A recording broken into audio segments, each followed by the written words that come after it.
Sa mga hindi pa nakakaalam, ito pala ang naging kasaysayan ni Lucio Tan. Tara, samahan ninyo ako at kilalanin pa natin siya.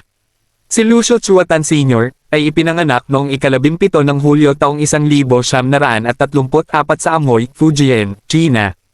Lumipat ang kanyang pamilya sa Cebu, Pilipinas nang siya ay bata pa.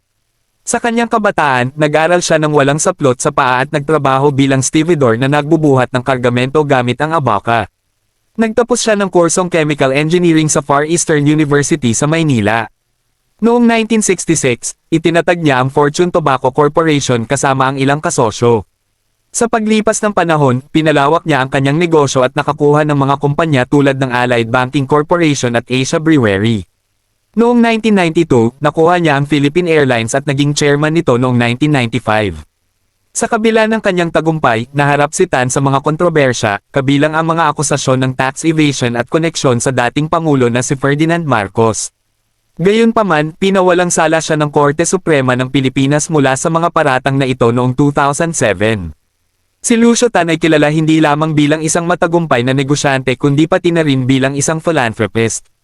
Nagbigay siya ng malaking kontribusyon sa sektor ng edukasyon, kabilang ang pagtatayo ng mga gusali sa University of the East at Central Philippine University. Ngayon, itinuturing siyang isa sa pinakamayamang tao sa Pilipinas na may net worth na tinatayang $2.80 bilyon noong Nobyembre taong 2024.